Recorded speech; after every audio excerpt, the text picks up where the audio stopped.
针对外媒称德国正考虑禁用华为设备，外交部发言人回应反对将经贸科技问题政治化。您对此如何看？好的，主持人。那么从美国西方媒体的披露爆料来看，德方所谓潜在禁制令绝不是空穴来风，已经成为跨部门酝酿评估的政府行动了。那么这从德国联邦政府的内政部、交通与数字化等等部门的发言人这2天都在公开回应媒体的查询，就可以作为见证。那么德国内政部的发言人他并不讳言，该部门正在评估德国移动通信网络在所谓重要基建领域对中国技术的依赖程度。发言人称，目前呢这样一个评估还并没有完成，相关决定将会在多部门会商之后再做出。另外，根据美国彭博社的爆料，酝酿中的禁制令涉及到多个时间窗口，其中呢一个所谓实施场景是自2026年启动。那么潜在禁制对象有华为，也有中兴，都是5G 领域的中国领先企业。应该说，作为中国在欧洲的最大贸易伙伴，也是欧洲对华的最大投资国，那么德国在西方世界对限制以华为为代表的中国高新技术产品并不积极。以及其另一个成员国英国，那么作为例证，那么该国3年前就已经追随美国通过了5G 无线网络的所谓华为禁制令。但是呢，德国内政部公开承认推进政策评估行动，意味着德国的这个官方立场正在做出显著的调整。我认为啊，这是德国政坛内外因素共同作用的合理推动。那么就德国国内而言，德国政府2个月前发布了首份对华战略文件。那么在强调合作共识的同时呢，也鼓吹要摆脱对中方的过度依赖，要维护德国的主权、繁荣与生活方式。而在欧盟委员会主席冯德瑞恩率先倡导的所谓对华去风险，已经成为政坛的主流声音。那么外部的最大压力，无疑呢是来自大西洋对岸的美国。那么美方一直在打着国家安全的旗号，在构建旨在全面封锁、围堵中国5G 芯片等等高新科技产业的所谓的小院高墙。那么德方禁制令它会落地吗？现在看来大概率会。但是呢，德国产业界的真实反应很值得注意。2周前，冯德瑞恩宣布要针对中国新能源车展开所谓的价格补贴调查。尽管德国经济产业部长第一时间积极响应，但是呢，德国汽车业界反倒是态度审慎。我之前在节目中也曾经评论，作为欧洲最大经济体的核心部门，德国汽车巨头们一直是德中合作与中国市场的最大的受益者。那么这次也不例外，德国也是欧洲大陆最大的电信商德意志电信，他呢就公开发声唱反调，认为内政部炮制的所谓2026年禁制场景根本就没有技术的可行性。从这种意义上来说，李强在就任国务院总理之后首次外访第一站，他选择了德国。他在和德国总理舒尔茨与德企巨头们对话时的一番告诫，尤其具有针对性。不合作才是最大的风险，不发展才是最大的威胁。近日，德国内政部提出了2026年基本实现电信核心网络无华为中兴设备的计划，还无端将其与去年9月发生的北溪事件挂钩，称德国对华为等中国设备停止依赖是为了防止第2起北溪案件的发生。但德国国内的电信运营商巨头纷纷表示反对，称这种做法无疑将带来巨大成本，使本国电信发展严重倒退。与此同时，包括西门子、巴斯夫、大众等在内的德企巨头纷纷看好中国。今年德国对华直接投资的比重攀升至前所未有的水平，体现了中德关系怎样的特殊性？来看看报道。据德新社、明镜周刊等德国媒体20号报道，社民党籍的德国内政部长费泽尔提出，希望到2026年基本实现德国电信核心网络无中国组件的目标。媒体获取的一份内政部文件指出，德国的5G 网络对华为和中兴产品存在严重的结构性依赖，这与德国政府希望在关键领域去风险的中国战略背道而驰，因而迫切需要采取行动。文件还声称，德国对华为等中国设备停止依赖，是为了防止第2起北溪案件的发生。有观察指，德国内政部的最新动作与今年7月德国政府发布的首份中国战略密切相关。这份经过漫长酝酿和讨价还价后形成的中国战略核心内容即为去风险。20号，华为发表声明表示，反对将网络安全评估政治化，称这种做法将对德国的数字化转型造成负面影响，阻碍创新，并大大提高网络运营商的建设和运营成本，从而增加德国消费者的负担。声明称，华为是一个提供创新技术安全记录良好的可靠供应商。外交部发言人毛宁21号也回应指，中方反对任何国家将经贸科技问题政治化。我们认为各国都应当为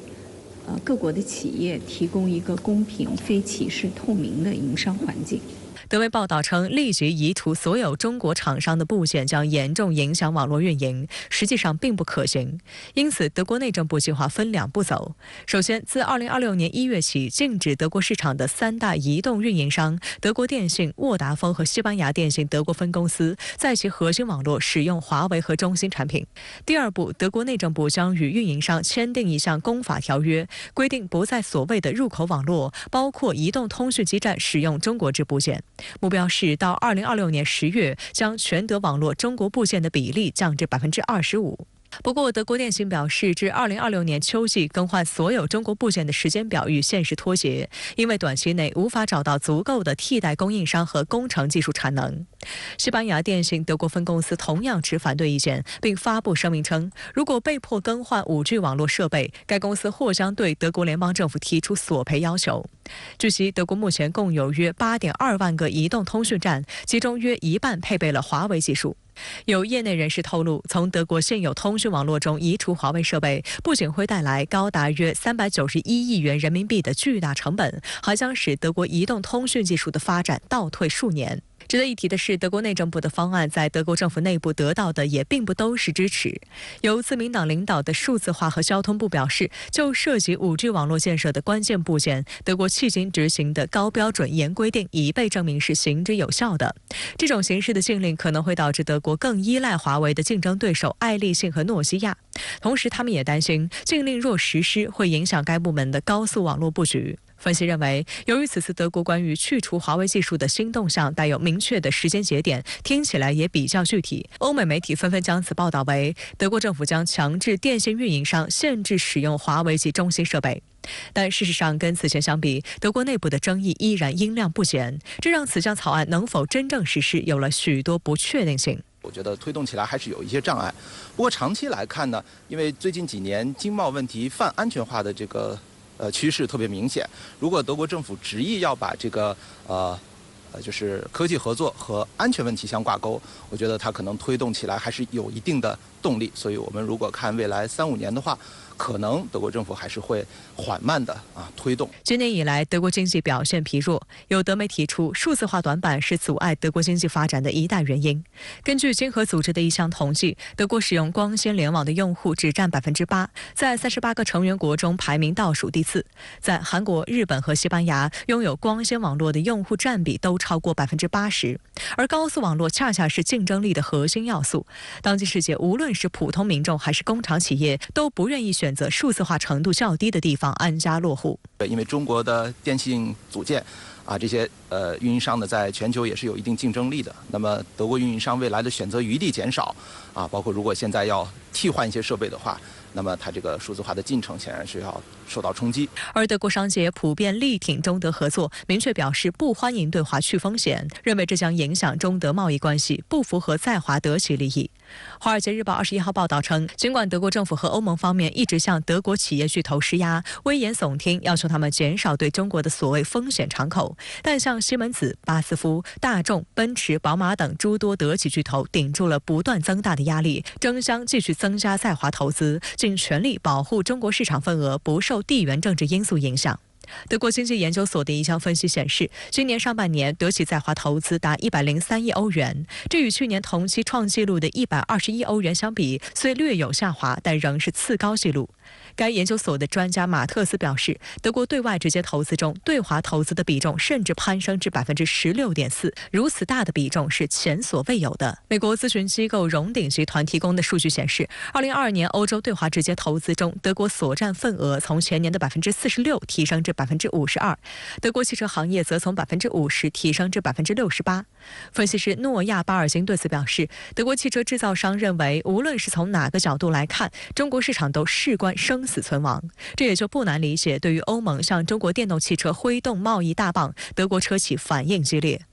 德媒焦点周刊17号援引德国汽车研究中心负责人等专家的话指出，欧盟此举只会适得其反。如果中国征收关税或采取类似措施予以回应，将对德国汽车业造成极其严重的伤害，因为德国车企向中国出口了许多高利润车辆。比较遗憾的呢，就是我们看到最近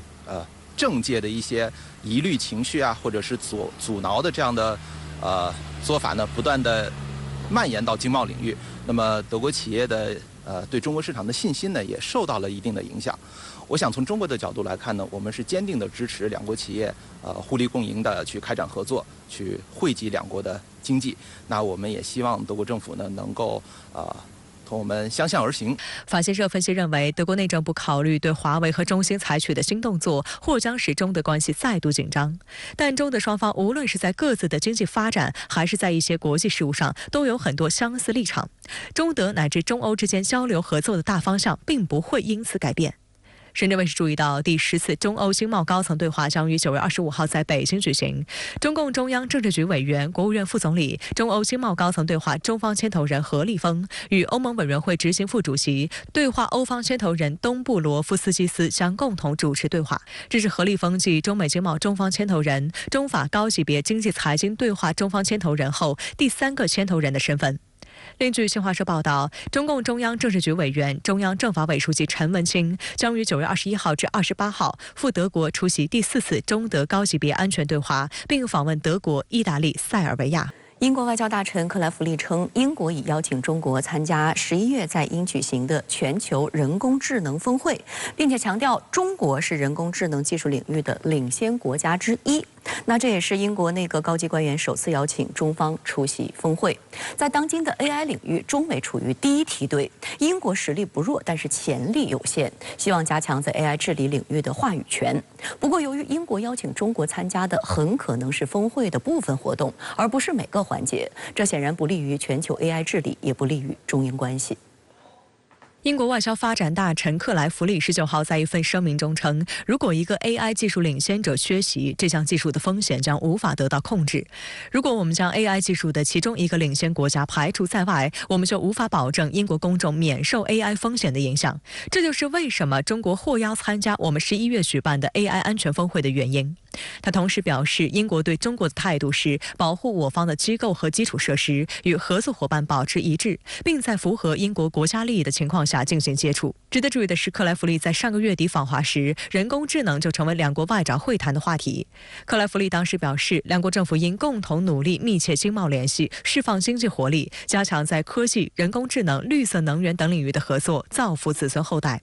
而他在本月17号接受天空新闻频道采访时也表示，尽管存在政治分歧，但伦敦不应拒绝与北京合作。 And the advocates are somehow ignoring China, pretending it doesn't exist, not talking to China, not having an embassy in Beijing and not having a Chinese embassy in the UK. Those, and I know that's not your position, but some people have said that we should disengage from China. That is not a credible option. 而英国财政大臣亨特20号也在接受采访时表示，西方国家应当在经济和现代化技术领域同中国进行建设性协作，特别是在人工智能发展方面不应忽视中国。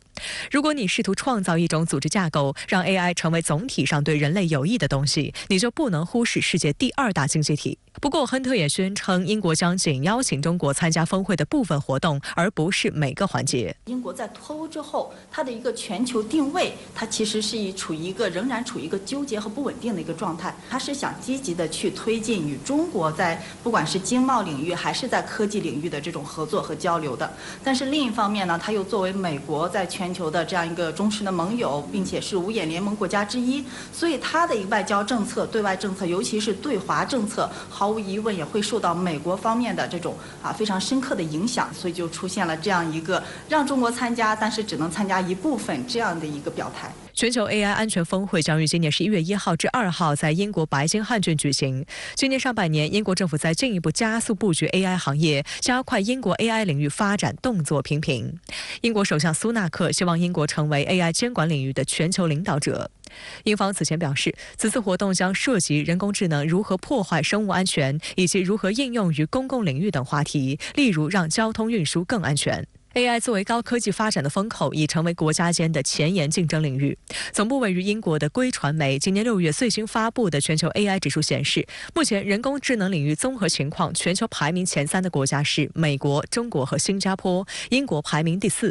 中美同为 AI 赛道的主要选手，而无论从技术实力还是市场潜力来看，中国的实力都不容小觑。英国媒体称，将中国排除在 AI 峰会之外将是一个巨大的错误。AI 带来的风险超越国界，如果没有中国的参与，达成的任何国际协议都会是徒劳的。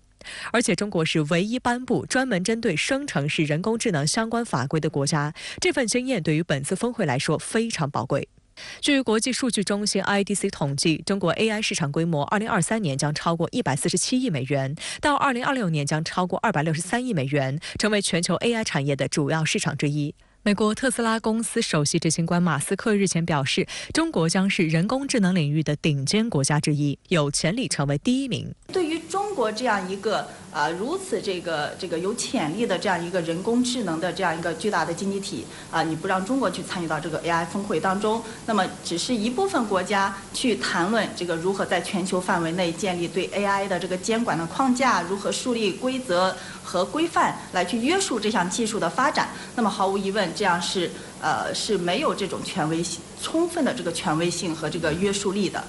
对于英国邀请中国参加 AI 峰会，美国白宫国家安全委员会发言人艾德利安·沃森则表示，美国对中国参加峰会没有意见，但日本早些时候却跳出来反对，声称不支持邀请中国参加。日本还提议就 AI 问题举行多场会议，包括仅限 G7 领导人参加的峰会，以及由 G7 中国和发展中国家部长级官员参加的更广泛的会议。有日媒的报道称，日本 AI 研究目前主要依赖以中国为主的海外人才，一些日本本国人才甚至已外流到中国工作。因此有分析认为，英日一些人之所以要在中国参加 AI 全球峰会上搞事情，除了政治化考量外，大约还有竞争不过中国的深深恐惧。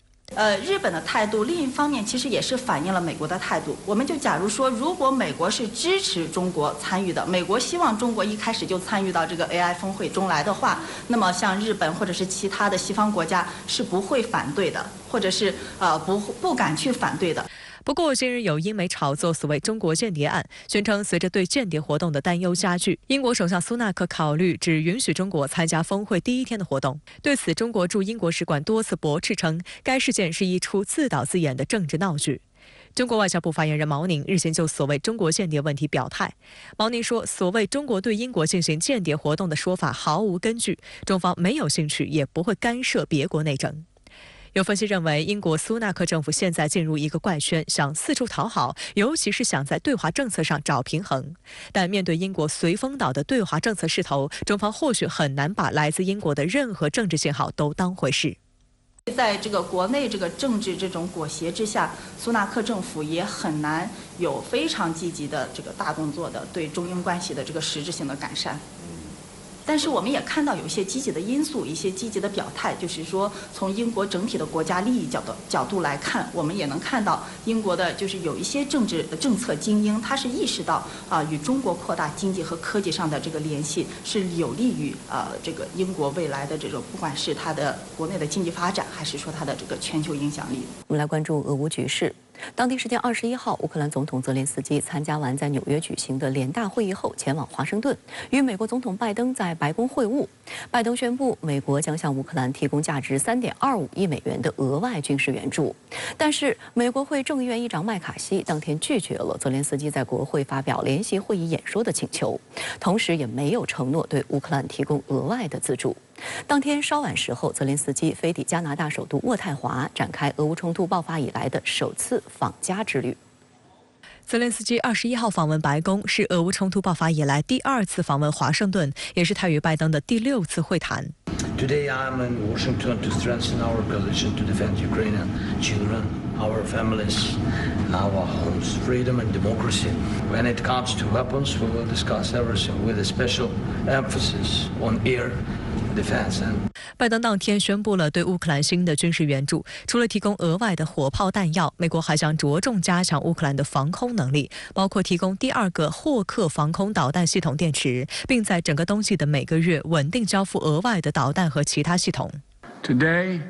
I approve the next tranche of U.S. security assistance to Ukraine, including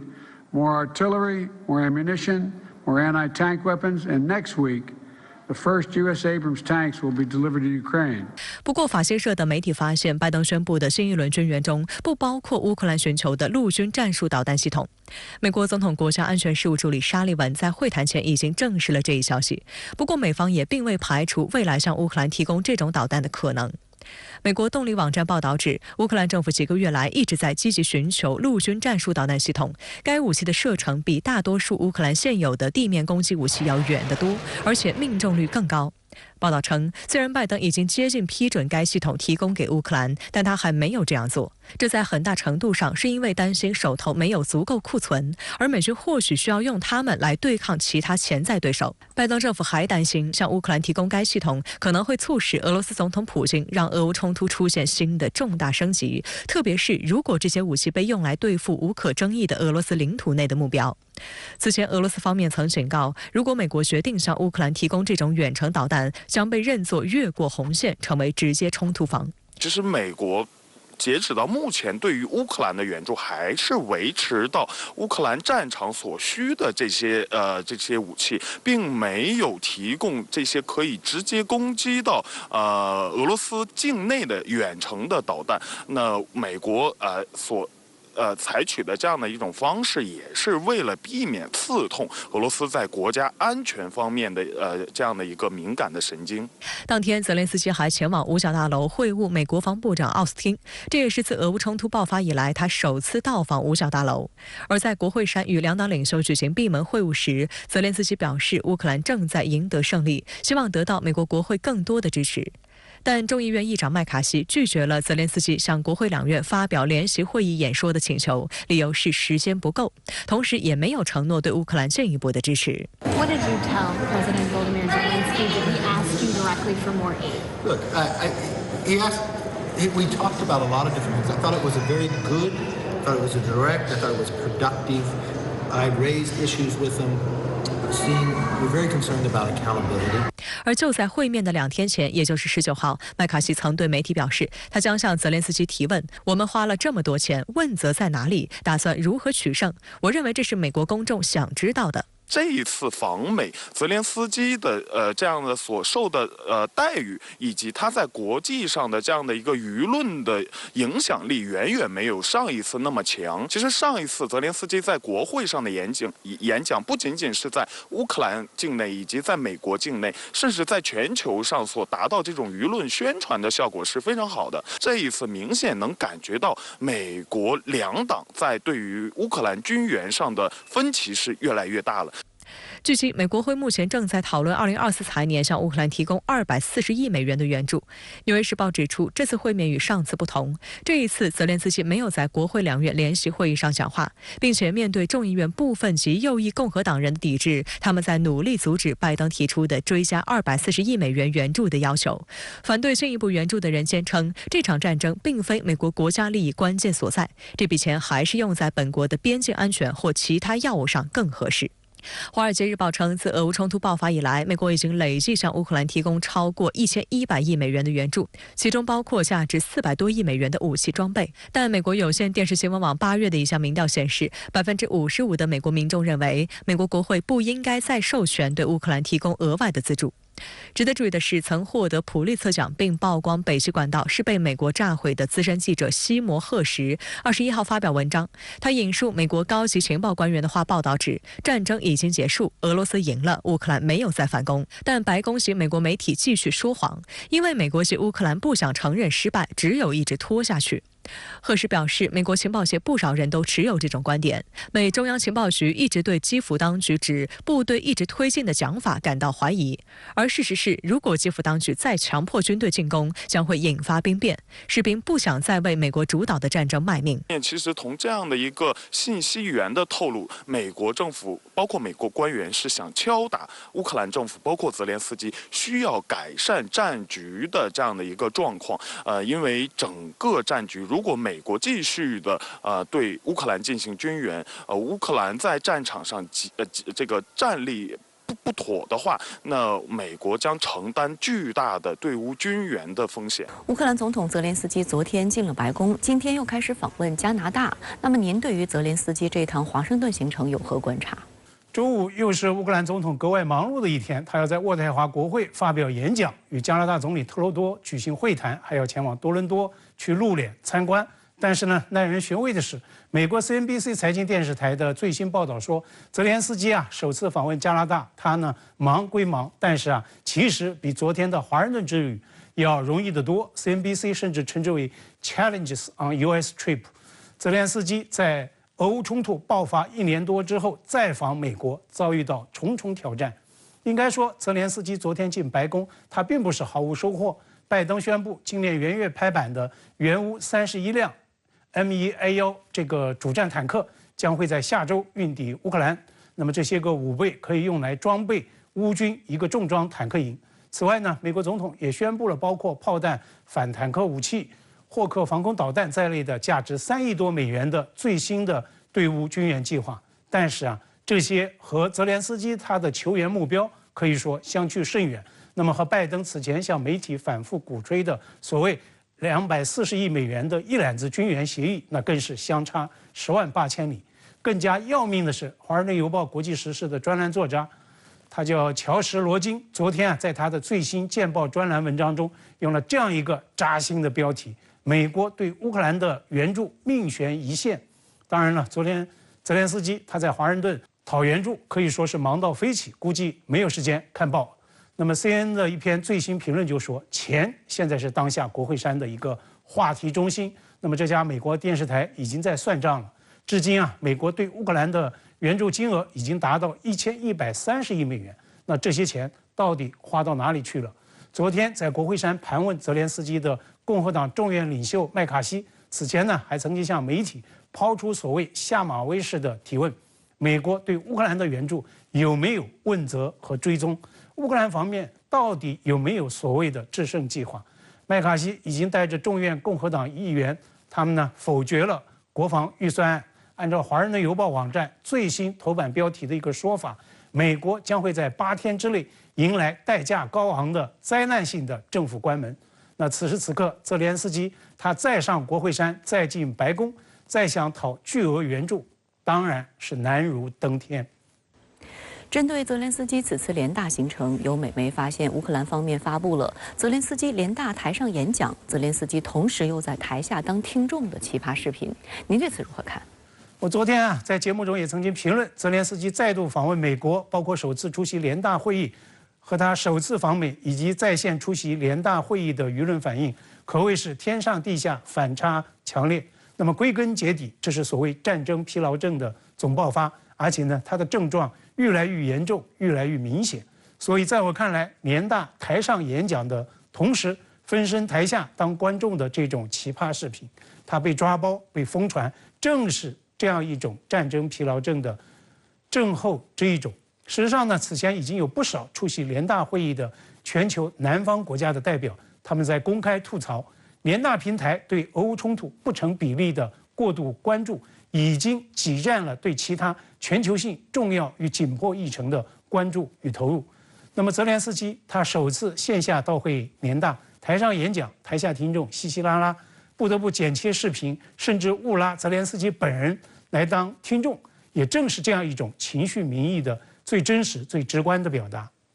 如果乌克兰继续对此选择性无视，那一次的尴尬场景，未来只怕会愈演愈烈。《华盛顿邮报》昨天刊发的一篇评论尤其值得关注。该文标题声称说：“事已至此，时已至此，华盛顿居然还不打算告知泽连斯基要妥协。”面对整个世界越发严重的战争疲劳症，乌克兰必须清醒面对这样一个严酷事实。中国国家副主席韩正周四在联大致辞时强调，停火止战、启动和谈是解决乌克兰危机的唯一出路。中方支持一切有利于和平解决乌克兰危机的努力。在我看来，停火止战、启动和谈也是治愈这个世界战争疲劳症的唯一的可能。可行药方。锡克教领袖在加拿大遭暗杀事件持续引爆加拿大和印度的外交战火。继两国互相驱逐外交官，发布对对方国家的旅行最高警惕之后，印度直接叫停了对加拿大公民的签证服务。而加拿大方面的最新消息也宣称，掌握印度政府参与暗杀的实锤。然而，令加方两难的是，相关证据是基于对印度外交官的监视。特鲁多最终会公布证据吗？监视风暴会否升级事态？这场外交战火还将延烧多久？为何加拿大的盟友们在这场风波中保持低调？来看看报道。The India-Canada diplomatic standoff continues to deepen. On Thursday, India also suspended visa services for Canadian citizens over what it says are security threats. 印度提供签证服务的公司 BLS International 21号发布消息称，据印度驻加拿大使团的通知，即日起，印度将暂停对加拿大公民提供签证服务，持续期限不定，直至另行通知。至于暂停原因，该公司称是操作原因，印度外交部则拒绝对此发表评论。消息公布不久后，加拿大立即祭出反击措施。加拿大驻印度高级专员公署表示，鉴于加方外交官员在社交媒体上被威胁，加方决定暂时调整在印度的工作人员。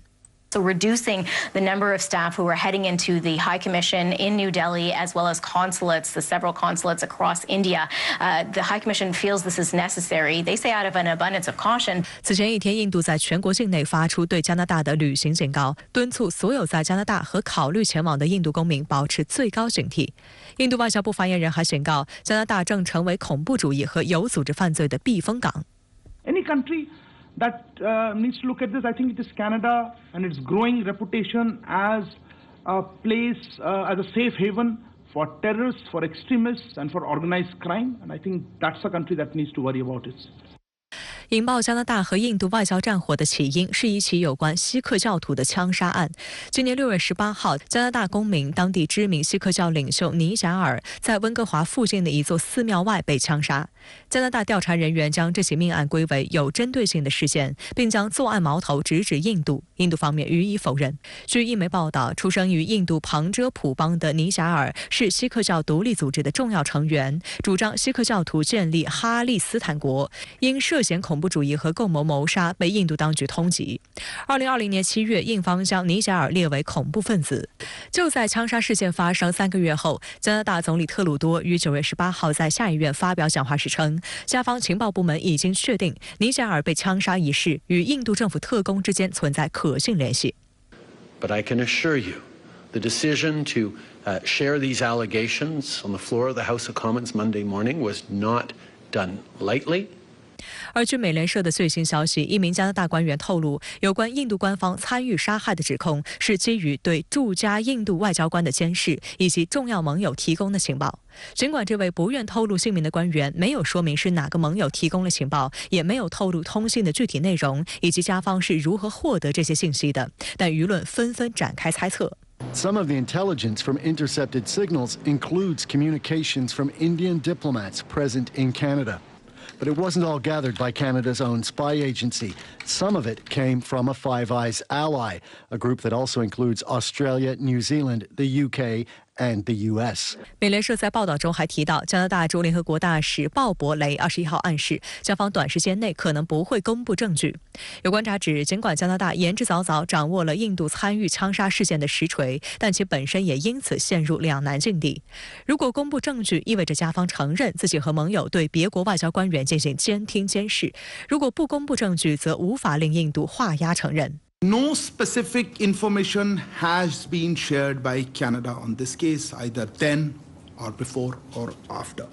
We have conveyed this to the Canadian side, made it clear to them that we are willing to look at any specific information that is provided to us. But so far, we have not received any such specific information. 我想对印度和加拿大的关系的冲击应该是一个全方位的啊，因为这种指控是非常严厉的啊。如果用这个过去的说法，那就是只有流氓国家才会干这样的事情啊，所以，从印度的这个角度来说呢，他不可能接受这样指控，所以现在呢，导致加拿大跟印度的关系可以说降到了这个历史的低点。深圳卫视注意到，在加拿大爆出监视情报的前后，五眼联盟其他国家的反应耐人寻味。消息爆出当天，美国总统国家安全事务助理沙利文在白宫记者会上称，美国和加拿大在近期问题上没有分歧。We will stand up and defend our basic principles, and we will also consult closely with allies like Canada. 而在此之前，加拿大的一众亲密盟友都一反常态地对其向来热衷的所谓人权问题保持缄默，低调处理有关印度的事宜。在早前于新德里举行的 G20 峰会上，加拿大曾试图推动一份谴责印度的联合声明，但遭到美国和其他国家的拒绝。华盛顿仅口头表示深感关切，伦敦则是拒绝公开批评印度。特鲁多21号在出席联合国大会期间接受媒体采访时，被自家媒体问及为何以美国为首的亲密盟友没有声援加拿大，特鲁多当场尴尬地愣了3秒，并底气不足地顾左右而言他。而当这位记者继续追问时，特鲁多也只能继续在国际秩序和法治上兜圈子。So far, none of the U.S., UK, Australia, or New Zealand have echoed the allegations about India. We know you gave a heads up to some of those world leaders. Did you ask them to publicly condemn New Delhi? As a country of the rule of law, we have an obligation to ensure that those processes unfold in a rigorous and independent manner, and that is what we are ensuring. At the same time, we are ensuring that Canadians stay protected and that we stand up for the international rules-based order. That is something that we are doing, and it's something we are doing alongside our allies. But so far at this point in time, you seem to be alone in echoing these allegations. Are you concerned that Canadian allies have not gone nearly as far as you in this situation? We're standing up for the rules-based order. We're standing up for the rule of law. 加拿大安全情报局前局长理查德·法登认为，在缺乏盟国支持的情况下，加拿大无法对印度做出太多动作。在中短期内，加拿大只能指望印度不要再做同样的事情。五眼联盟呢，国家呢没有集体的去声援加拿大啊，共同向印度施压。这我相信呢，这很大程度上是因为这个五眼联盟的老大哥啊，美国呢不希望这样啊，因为呢这个美国非常看重印度在制衡中国的战略作用啊，所以你看这个近些年来，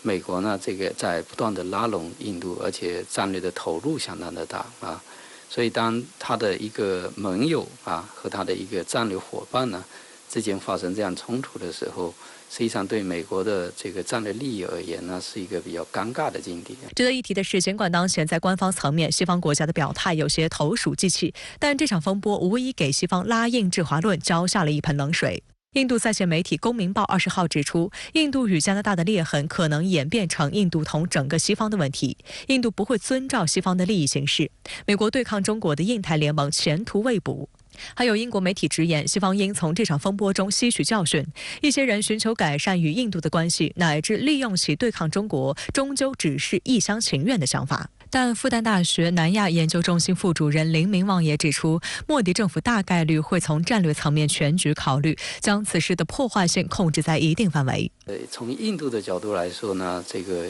借美国的力量啊，狐假虎威，来平衡中国啊。来作为一个杠杆呢，跟中国要价呢，我觉得这也是印度的一个大的这个战略啊，所以从这个意义上说，这次呢，这个印度跟加拿大的这个事件啊，这个会对印度跟整个西方的关系会有所冲击啊，但是呢，从大的层面上说，至少从官方的层面上说，我觉得他们会试图把这种冲击和破坏性影响呢控制在一定程度啊。对于印度与加拿大因为锡克教领袖尼贾尔遭枪击事件而导致外交战升级一事，您是如何看？我注意到，虽然加拿大方面言之凿凿地声称有过硬的证据表明印度特工策划并实施了尼贾尔遭枪击案，但是莫迪政府这是拒不承认。而在我看来，假如加拿大方面的指控属实，那就很容易让人联想到几年前发生的沙特记者卡舒吉在土耳其遇害案，以及俄罗斯籍双面特工斯克里伯利在英国遇害案。我认为从本质上面来说，这些案件背后反映出的实际上是沙特、俄罗斯以及印度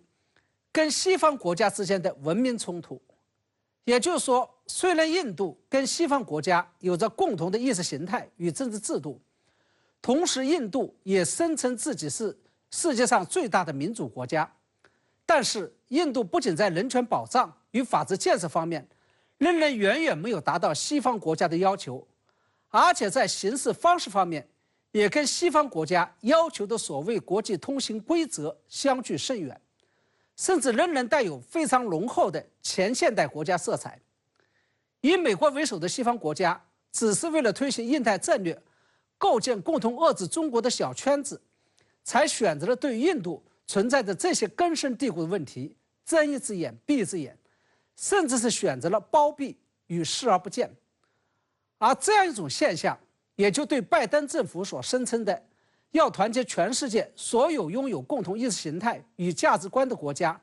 来跟中国打一场所谓的新冷战，带来了一丝尴尬和嘲讽。那在您看来，印度与加拿大的外交战升级，以美国为首的西方世界又会采取什么样的态度呢？我认为在回答这个问题之前，我们首先必须要弄清楚这么几个基本的事实。第一个是，虽然从骨子里和灵魂深处来说，美国仍然是一个意识形态色彩根深蒂固的国家。从长远来说，美国在处理对外关系时，绝对不会放弃自己的意识形态外交牌、价值观念外交牌和人权外交牌。但是在某些特殊情况下，为了某些特殊的国家利益与国家战略，美国又是可以将应然与实然、理想与现实分开来处理的。也就是在必要的时候，美国是可以选择向现实低头的。比如在卡什吉遇害案上，为了团结以沙特为首的逊尼派国家对抗伊朗，就可以对沙特网开一面；同时为了让瑞典尽快加入北约，也可以在人权问题上对土耳其退让。第二，对于拜登政府来说，当前千事万事，唯有拉拢印度推进印太战略，共同对抗中国是头等大事。在这个大战略与大局面前，其他的事情都可以让路。第三，美加之间不仅有着共同的意识形态与价值观念，是骨灰级的盟友，而且双方有着共同的信仰与共同的血缘，都是昂格鲁萨克逊人的后裔，同时也都是五眼联盟成员。也就是说，美加关系是经得起折腾的，是无论如何都打不散的。相反，美印之间不仅只是因为共同的利益而走到了一起，而且由于印度国内弥漫着一股强烈的民族主义情绪，这些都注定了美印关系是经不起考验和冲击的。在这种情况下，假如在尼加尔遭枪击案上，拜登政府公然站在了加拿大一边，谴责并且制裁了印度，那也就意味着美印关系将立马一拍两散，印太战略将立马解体。我想啊，这就是美加两国虽然共享了尼加尔遭枪击案的真实情报，但拜登政府却没有对莫迪说半个不字的原因。那么基于以上理由，我认为拜登政府将会采取和稀泥的态度，并且极有可能以证据不足来为这件事情解套。而美方呼吁印度与加拿大对此展开联合调查，实际上就是在为此做准备。因为让印度参与调查，那最终结论一定是证据不足，查无此事。那这次事件又最终会如何影响印度与加拿大的关系呢？其实我认为，加拿大总理特鲁多在尼加尔遭枪击案上对印度采取的强硬态度，也有其不得已的苦衷。因为作为一个移民国家，加拿大国内的印度锡克教社群人数异常庞大，高达140万人，尤其是在多伦多地区，锡克教社群占比高达27%。这也就意味着特鲁多及其所在的执政党要想赢得今年底的大选继续执政，就不能忽视了锡克教社区这个庞大的选民群体。再加上尼加尔遭枪击案呢，背后不仅涉及到意识形态和人权问题，更涉及到加拿大的国家主权问题。假如特鲁多在这个问题上不拿出明确的态度，那他一定会遭到国内反对党的猛烈攻击。然而让特鲁多没有想到的是，印度政府尤其是莫迪总理压根就不理解他的苦衷，不仅针锋相对地驱逐了加拿大的外交官，甚至莫迪总理还在 G20 峰会期间把特鲁多好好的教训了一顿，指责加拿大公开包庇与纵容锡克教社群的分离主义运动。很显然，印度政府和莫迪的底气来自于美国的包庇与纵容。莫迪吃定了拜登政府在印太战略上有求于他，所以才敢公开教训和叫板美国的小老弟加拿大。那么这也就意味着，虽然在未来相当长的一段时间内，印加关系会继续恶化，但是美印关系，尤其是印太战略，应该不会受到影响和冲击。韩国国会21号举行全体会议，表决通过了最大在野党共同民主党党首李在明的拘留同意案。接下来，韩国法院将对李在明进行逮捕必要性审查。当天稍晚时候，共同民主党国会院内领导层集体辞职，对议案被通过负责。22号，李在明公开发声，呼吁全党团结一致，共同抵抗韩国检察机关独裁政权的一意孤行和退步，守护民生和民主主义。21号，韩国国会以149票赞成、136票反对、6票弃权、4票无效的结果，通过对最大在野党共同民主党党首李在明的拘留同意案。这是韩国宪政史上首次表决通过在野党代表拘留案。韩国首尔中央地方法院22号确定，将于本月26号上午对李在明展开拘捕必要性审查。按照相关规定，拘捕必要性审查必须由嫌疑人本人出庭受审。不过，截至22号，正在医院接受治疗的李在明已连续23天绝食抗议，届时他能否出席受审尚未可知。韩国检方18号向法院提请批捕李在明。检方指出，李在明涉嫌在2014年至2015年在担任城南市长期间，利用职务之便向私人地产开发商提供特惠，导致被排除在地产开发项目之外的城南城市开发公社蒙受约合人民币1.1亿元的损失。检方还认为，李在明涉嫌于2019年至2020年担任京畿道知事期间，要求民营企业家代付其高达800万美元的访问朝鲜的经费。19号，韩国总统尹锡悦批准了法院针对李在明的拘留同意请求书。当时尹锡悦正为出席联合国大会而访美，他是在纽约批准了上述请求书的。鉴于共同民主党在国会拥有过半的167个席次，加上李在明住院后仍坚持绝食示威，当时外界普遍认为拘留案可能遭到否决，检方或对李在明采取不补直诉。21号的投票以无记名的方式进行，298名在职议员中，除正在住院的李在明本人、被关押的无党籍议员尹官实以及陪同总统尹锡悦访美的外交部长官朴正外，其余议员均参与表决，最终赞成票过半，议案获通过。实际上，李在明的党内形势呢并不乐观。由于李在明本身他自己深陷官司丑闻，非李在明派的这部分议员呢认为他们的党首应该从国民关切出发，回应外界对他的种种质疑，所以在国会投票环节中，非李在明派的议员就成了关键的变量。从结果上来看呢，恰恰是这部分人的临阵倒戈，促成了这个逮捕动议案的通过。韩国朝鲜日报分析指，可能有29名共同民主党议员选择反水投下赞成票。投票结束后，共同民主党举行了近3小时的闭门会议，最终以党鞭朴光温为首的党团领导班子表示，决定为拘留同意案获通过引咎辞职。共同民主党首席发言人全期生表示，民主党在最高委员会会议、议员大会、中央委员集会上，已将检方提请批捕李在明定性为不当的政治压迫，赞成拘留同意案是无法接受的公然的害党行为。在拘留案通过后，李在明22号发文呼吁全党团结一致，共同抵抗韩国检察机关独裁政权的一意孤行和退步，守护民主和民主主义。这一辞呈呢，也表明了共同民主党会坚决斗争的决心。未来他们将继续会向尹锡悦政府施加更多方面的压力。双方可能会继续的针锋相对。党派斗争和两极分化也会愈演愈烈，朝野的政治协商和政治妥协，形同虚设。这会进一步加剧韩国政坛的紧张和分裂，对韩国政治的稳定和发展产生负面的影响。自8月31号起，李在明为抗议总统尹锡悦的施政开始无限期绝食。他提出3大诉求：政府为破坏民主道歉，反对日本核污染水排海，改组内阁。他起初在国会大厦前搭设帐篷进行绝食静坐抗议，由于身体情况恶化，从9月13号起搬进位于国会大厦内的党首办公室，继续进行绝食抗议。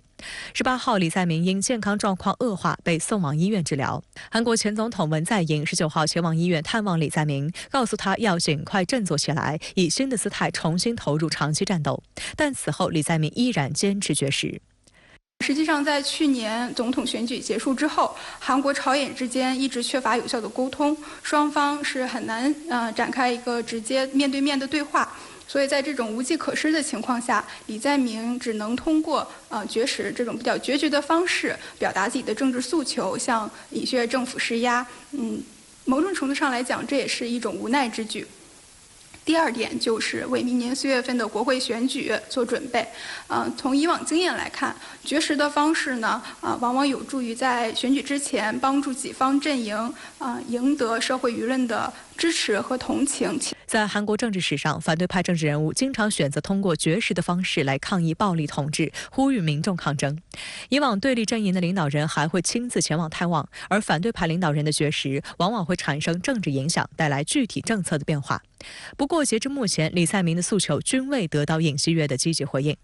有观察指出，2022年总统选举期间，李在明、尹锡悦2大候选人深陷岳母骗保门、简历造假门、算命巫蛊门等一系列丑闻，2大阵营的全面对立冲突也由此持续至今。而且自尹锡悦上任以来，与在野党领导人已经1年半没有通话了。除了绝食，李在明很难找到更有效的和尹锡悦对话的方式。但尹锡悦对李在明的绝食似乎不感兴趣。在去年3月份的总统选举中，李在明及其所在的进步阵营就是尹锡悦他最大的竞争对手，所以尹锡悦一直希望能够彻底扳倒自己的老对手，不放过任何机会重创进步阵营，并且呢，他也希望在明年4月份的国会选举中扭转朝小野大的局面，来稳固自己的执政基础。